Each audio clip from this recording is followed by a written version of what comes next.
Hi dear students. आज हम एक एक नियम के बारे में पढ़ेंगे। ठीक है, जिसको इंग्लिश में यूनिटरी मेथड भी बोलते हैं। तो यूनिटरी मेथड क्या होता है ये हम आज जानेंगे। ठीक है, तो चलिए, यूनिटरी मेथड में क्वेश्चन कैसे आते हैं, कैसे उसको सॉल्व करना है, ये हम आज देखते हैं। ठीक है, यूनिटरी मेथड का मतलब होता है यूनिट। यूनिट का मतलब होता है वन। ठीक है, यूनिट मतलब क्या हो जाता है, वन।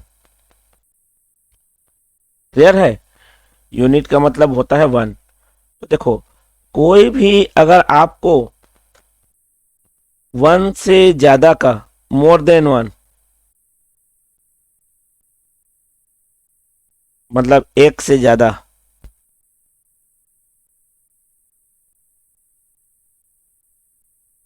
एक से ज्यादा का जानना हो,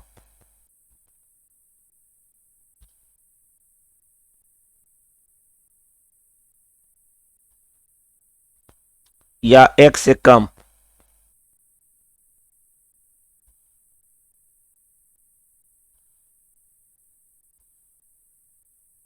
दोनों ही केस में आपको वन का वैल्यू जानना जरूरी है। ठीक है, तो वन का वैल्यू जानना जरूरी है। इसका मतलब क्या है, जैसे कि एक अपन क्वेश्चन लेते हैं, एग्जाम्पल लेते हैं। What will be cost of 5 dozen बनाना।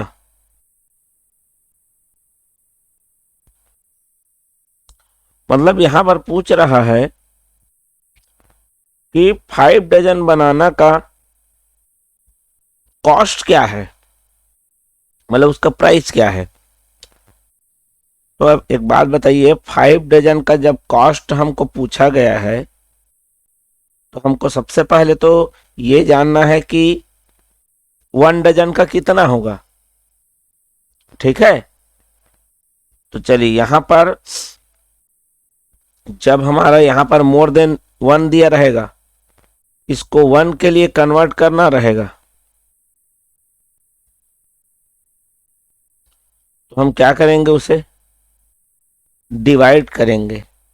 क्या करेंगे, और यदि लेस देन वन है तो भी वन के लिए हम क्या करेंगे, डिवाइड ही करेंगे। ठीक है, अब मेरे को क्या चाहिए, मोर देन वन चाहिए। मोर देन क्या चाहिए, वन। तो जब मोर देन वन के लिए रहेगा, एक से ज्यादा के लिए चाहे रहेगा, तो मैं क्या करूंगा, मल्टीप्लाई करूंगा। ठीक है, मोर देन अगर वन चाहिए तो मैं क्या करूंगा उसके लिए, मल्टीप्लाई। मतलब दो ही केसेस हैं, एक क्या है मल्टीप्लाई है और एक क्या है डिवाइड है। तो यहां पर दिया है, देखिए क्वेश्चन अपन को इससे क्लियर होगा। What will be cost of 5 dozen banana. अब अगर आपको कोई 5 डजन बनाने का कीमत पूछेगा, तो आप कब जान पाएंगे, जब उसको आपको 1 डजन का कीमत पता होगा, है ना। तो यहां पर लिखता हूं, मैं इसको कंप्लीट कर देता हूं क्वेश्चन को। What will be cost of 5 dozen banana if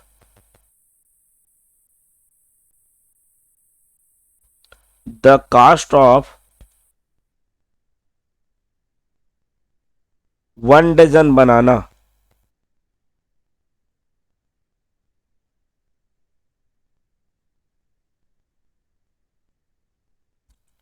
is ₹7। ठीक है, चलिए अब इसको हिंदी में लिखते हैं। 5 दर्जन केले की कीमत क्या होगी। 5 दर्जन केले की कीमत क्या होगी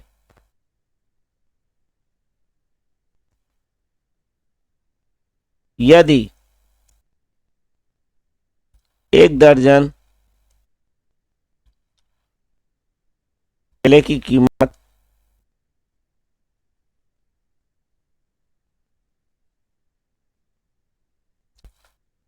7 रुपए है। ठीक है, 1 दर्जन केले का कीमत दिया है। अब आप यहाँ पर आसानी से जान सकते हो। तो 1 दर्जन केले का कीमत कितना दिया है आपको? 7 रुपीज। तो यहाँ पर सॉल्यूशन हो जाएगा इसका, कॉस्ट ऑफ 5 दर्जन, कॉस्ट ऑफ 5 दर्जन बनाना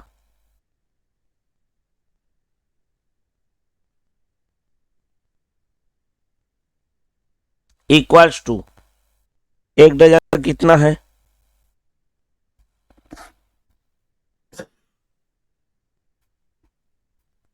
1 दर्जन बनाना कितना है? 7। उसका कितना टाइम पड़ेगा ऐसा? जो कॉस्ट है 5 टाइम्स। तो कितना हो जाएगा?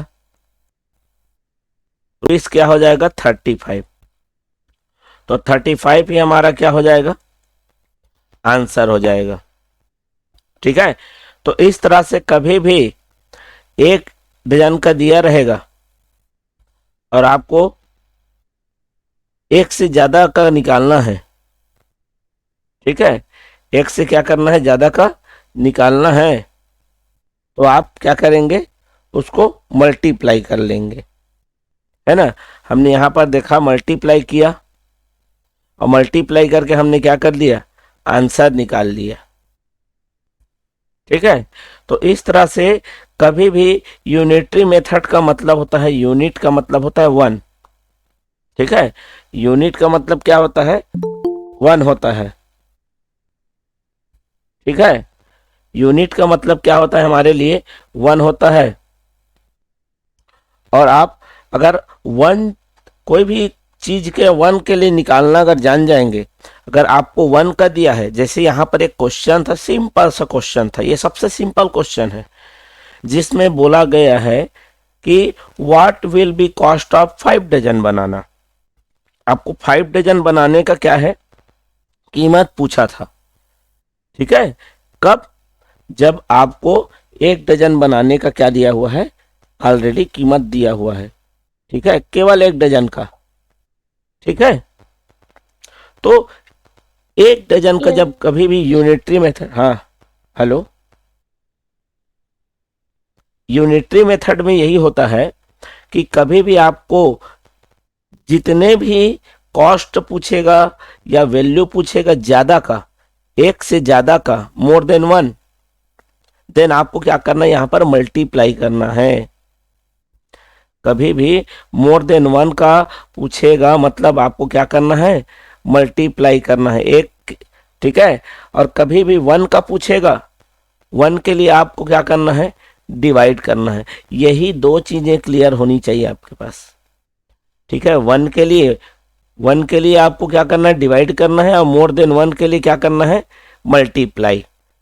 ठीक है, तो यहां पर मैंने वही किया। देखिए, हमको कितने डजन का कीमत चाहिए था? 5 दर्जन का। और कितने डजन का गिवन है? 1 दर्जन का। तो देखो यहां पर मैं क्या कर रहा हूं? 5 दर्जन का कीमत निकाल रहा हूं, मतलब मोर देन 1 है ना। मोर देन क्या है? 1 है। तो मोर देन 1 है, इसीलिए मैंने यहां पर क्या कर लिया? मल्टीप्लाई कर लिया। क्लियर हो गया बात? चलिए अब एक और क्वेश्चन करते हैं जिसमें और क्लियर हो जाएगा हमें।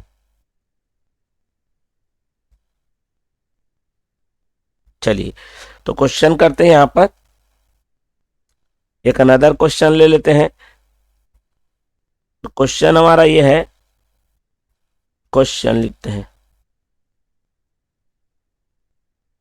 ठीक है, क्वेश्चन ये कहता है कि if the price of 7 pen is ₹49।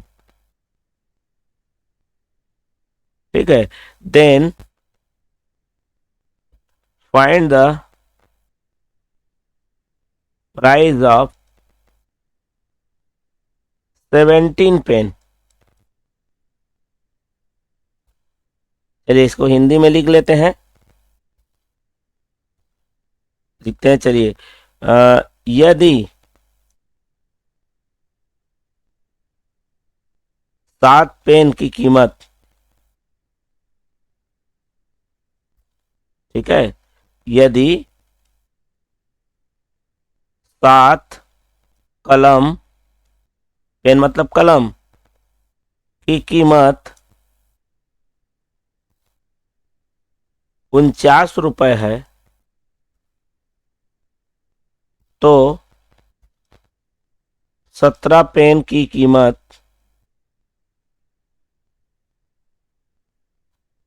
क्या होगी? तो इसको ध्यान से सुनेंगे, क्लियरली मैं बताऊंगा, है ना।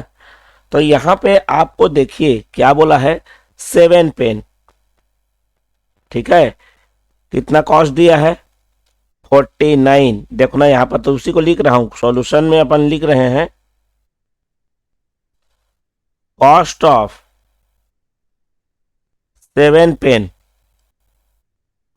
Equals to ₹49। Cost of 7 pen equals to rupees कितना?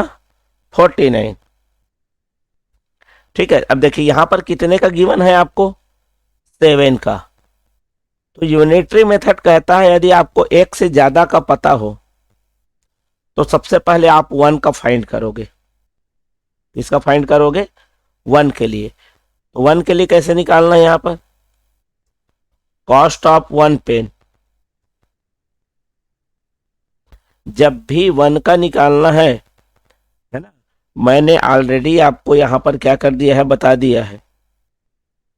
ठीक है, यहां पर मैंने आपको क्या किया है, 1 का क्या कर दिया है, बता दिया है कि कभी भी आपको 1 के लिए निकालना है तो आपको करना क्या है, डिवाइड करना है ना। एक के लिए आपको क्या करना है, डिवाइड। अगर आपको मोर देन 1 पता है, एक से ज्यादा का पता है, आपको 1 के लिए फाइंड करना है, तो आप क्या करेंगे, डिवाइड करेंगे। ठीक है, यही रूल को आपको फॉलो करना है यहां पर। ठीक है, और उस रूल को फॉलो करने के बाद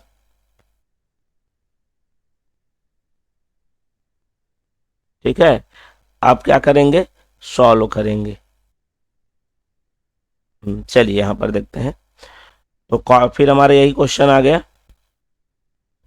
तो यहां पर कॉस्ट ऑफ 1 पेन क्या हो जाएगा, ₹49 डिवाइडेड बाई क्या हो जाएगा, 7।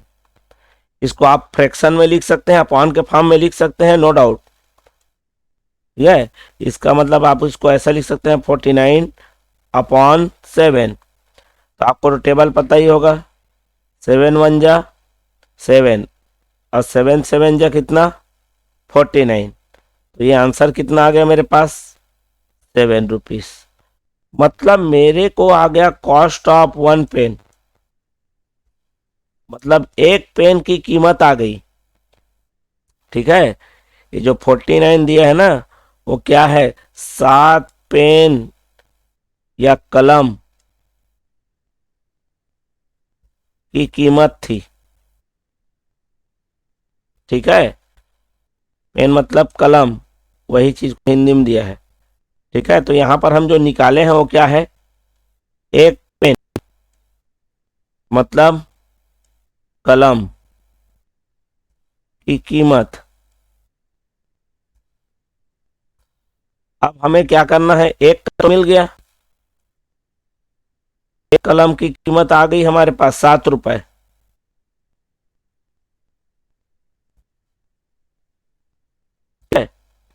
अब हमें क्या निकालना है, क्वेश्चन में दिया है 17 पेन।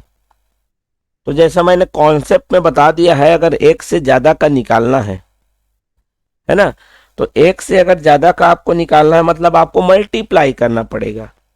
ठीक है, किससे? जो 1 का रहेगा, जो हमारा क्या रहेगा, 1 का गिवन रहेगा। ठीक है, चलिए तो अब इसको निकाल लेते हैं अपन। चलिए यहां पर देखते हैं तो cost of 17 pen equal to, क्या बोला हूं, जो 1 का कॉस्ट है उसमें उतना टाइम्स हो जाएगा, मल्टीप्लाई हो जाएगा। तो 17 7 जा 119, ये टेबल आना चाहिए आपको। तो हमारे पास आंसर कितना आ गया, 100 एंड कितना जी, 19 रुपीस। ठीक है, 100 एंड कितना, 19 रुपीस। तो याद रखेंगे यूनिटरी मेथड में, ठीक है, यूनिटरी मेथड में ये है कि आपको सबसे पहले 1 का फाइंड करना है, इसीलिए इस चैप्टर का नाम है यूनिटरी मेथड। ठीक है, यूनिटरी मेथड मतलब होता है, यूनिट का मतलब होता है 1, पहले ही बता दिया हूं मैं, यूनिट का मतलब क्या होता है, 1 होता है।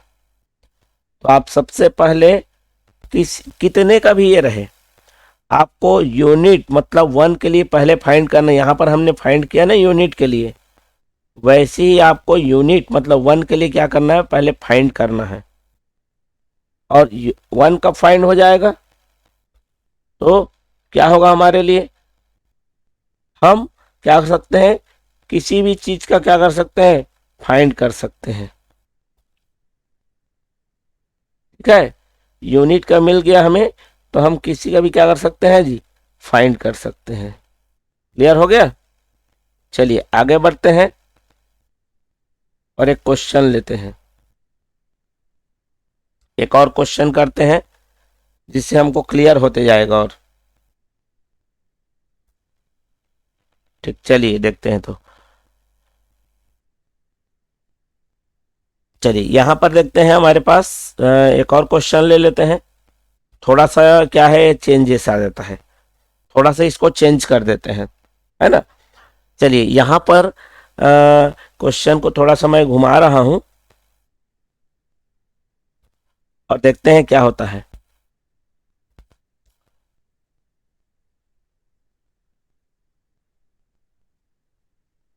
चलिए क्वेश्चन लिखते हैं यहां पर, first, cost of 1 dozen egg is rupees 48. Find the cost of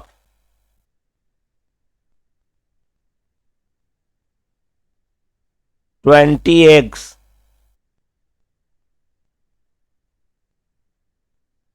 ठीक है, ये थोड़ा सा क्वेश्चन को मैंने घुमा दिया, है ना। क्या करना है यहां पर ध्यान से देखेंगे, इसको पहले हिंदी में लिख देता हूं। क्या दिया है कि 1 दर्जन अंडे की कीमत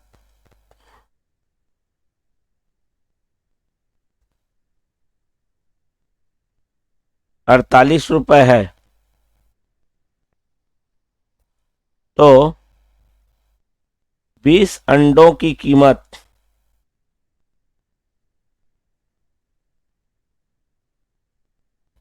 क्या होगी, ये हमारा क्वेश्चन है। ठीक है, ये हमारा क्वेश्चन है। तो यहां पर देखो, आप आदमी को लगेगा, यहां पर कोई भी स्टूडेंट्स को ये लगेगा अरे कि 1 का पता है हमें, 1 का तो 48 रुपीज दिया है, तो हम क्या करेंगे, 20 का 20 टाइम सीधा निकाल लेंगे और आंसर आपका क्या हो जाएगा, गलत आ जाएगा, है ना। तो आपको ध्यान देना है कि यहां पर जो क्वांटिटी है वो सेम होना चाहिए। एक तरफ डजन में दिया है और एक तरफ पीस में पूछा है, 20x ओनली, डजन नहीं बोला यहां पर, है ना। तो हमारे पास क्या हो जाएगा, दिक्कत आ जाएगा। ठीक है, तो हम लोग इसको पहले अच्छे सॉल्व कर लेते हैं, है ना। चलिए, एक्चुअल में क्या होता है, पहले इसके लिए कॉन्सेप्ट पता होना चाहिए कि 1 डजन मतलब क्या होता है। ठीक है, तो हमारे पास 1 डजन का मतलब क्या होता है ये देख लेते हैं पहले। सॉल्यूशन में लिखते हैं 1 डजन, 1 डजन इक्वल टू होता है 12 पीस, 12 पीसेस, मतलब 1 दर्जन मतलब 12 नग। ठीक है, 1 दर्जन मतलब 12 नग। कोई भी पीस है, कोई भी नंबर है 12 है, उसको 1 डजन कहते हैं। अब यहां पर देखो, एक है वो हमारे नंबर में है, डजन में नहीं है, है ना। तो यहां पर 1 डजन का कीमत दिया हुआ है। तो चलिए अब यहां पर लिख लेते हैं cost of 1 dozen. Cost of क्या जी, 1 dozen egg equals to rupees कितना, 48। अब 1 डजन का दिया है, इसका मतलब कितना पीस हो गया, पीस में देखेंगे तो 12 पीस। 1 डजन अभी मैंने देखा ना, तो 12 पीस मतलब 12 चीज का। ठीक है, इसका मतलब जो 1 डजन एग है, तो अपन उसको अपन ऐसा लिख सकते हैं, cost of 12 eggs equal to rupees कितना, 48। मतलब वो 1 डजन दिया है, 1 डजन दिया है, लेकिन पीस में कितना दिया है मेरे को, 12 दिया हुआ है। वही चीज पीस में कितना है, 12 है। ठीक है, उसी को अगर पीस में कन्वर्ट किया है, 1 डजन को यहां पर लिख दिया मैंने, यहां पर आपको कॉन्सेप्ट दिया है कि 1 डजन का मतलब क्या होता है, 12 पीस। अब मैंने ऐसा क्यों किया, 1 डजन को 12 में क्यों कन्वर्ट किया, क्योंकि यहां पर जो मेरे क्वेश्चन में गिवन क्या है, कॉस्ट ऑफ 20x, मतलब जो हमको चाहिए वो पीस वाला का आंसर चाहिए। ठीक है, 20 पीस है, तो हम क्या करेंगे, उसे सबसे पहले पीस में क्या करेंगे, कन्वर्ट कर लेंगे। तो 1 डजन का कॉस्ट दिया है, 1 डजन मतलब कितना, 12, 12x है ना। तो 12x का 48 दिया है, तो कॉस्ट आप अब क्या निकालेंगे, देखो 20 का चाहिए, 20 का फाइंड करने के लिए हमको 1 का चाहिए। तो कॉस्ट ऑफ 1 एग, एक अंडे का कीमत, ठीक है, यहां पर दिया है 1 दर्जन अंडे का कीमत। ठीक है, 1 दर्जन क्या जी, अंडे का कीमत। अब उसी को 1 दर्जन मतलब क्या बोलेंगे, 12 नग अंडे की कीमत। ठीक है, ये जो हमारा 48 आया है, ये 12 पीस का है, पीस में कन्वर्ट कर दिया मैंने डजन को। अब यहां पर देखते हैं कॉस्ट ऑफ 1 एग। अब 1 के लिए कभी भी मैंने क्या किया, कॉन्सेप्ट ये बताया था पिछले वीडियो में भी, पिछले क्वेश्चन में भी, कभी भी 1 का आपको निकालना है तो डिवाइड करना है। ठीक है, टोटल में, तो टोटल मेरे पास क्या है, रुपीस कितना है, 48, और डिवाइडेड बाई कितना आ जाएगा, 1 के लिए निकाल रहे हैं तो अपन क्या करेंगे, 12 से क्या करेंगे, डिवाइड, क्योंकि अपन को 12 का दिया हुआ था। चलिए इसको फ्रैक्शन के फॉर्म में लिख सकते हैं, तो 48 डिवाइडेड बाई 12। तो ऐसे टेबल आपको पता होगा, 12 × 1 = 12, और 12 का कितना टाइम, 4 जा, तो कितना आंसर आ गया इसका, ₹4, मतलब 1 पीस का cost of 1 egg. Cost of 1 egg माने एक अंडे की कीमत, एक अंडे की कीमत, ये हमारे पास आ गई कितनी, ₹4। 4 रुपया हो गया एक अंडे का। अब आपको यहां पर कितने अंडे का पूछा है, 20x, डजन नहीं पूछा था, है ना। चलिए निकाल लेते हैं, तो फिर कॉस्ट ऑफ 20x। तो कॉन्सेप्ट क्या कहता है कि एक का जितना रहेगा उसको जितने का चाहिए उतने टाइम्स कर लेना है। तो कितना आ गया 4 × 20 कितना आ गया रुपीस, कितना आ गया 80। तो ये जो आंसर निकल रहा है ये कितने अंडे का कीमत निकल रहा है जी, 20 अंडे की कीमत। 20 अंडे की क्या निकल रहा है, कीमत निकल रहा है। ठीक है, तो इस तरह से आपके क्वेश्चन को वो थोड़ा सा क्या करेगा, घुमा देगा, है ना। और आदमी क्या है, फेर में फंस जाएगा, यहाँ तो गिवन है 1 का, हमको 20 का निकालना है, सीधा 20 टाइम्स कर देगा, है ना। तो क्वेश्चन को आप केयरफुली रीड करेंगे। ठीक है, क्वेश्चन को आपको केयरफुली रीड करना है। रीड करने के बाद ये देखना है कि क्या उसमें पूछा गया है, उसके अकॉर्डिंग आप क्या करेंगे, आंसर देंगे। ठीक है, तो जो अपन को गिवन है, जैसे यहां पर डजन में गिवन था, और जो यहां पर पूछा है क्या वो डजन में ही है या दूसरे में है। अगर दूसरे में है मतलब उसको क्या करना है, कन्वर्ट करना है कि आपका दिमाग चल जाना चाहिए। ठीक है, तो इस तरह से हमारे पास हमने क्या कर लिया, क्वेश्चन को क्या कर लिया है, सॉल्व कर लिया है। आई होप ये आपको बहुत पसंद आया होगा।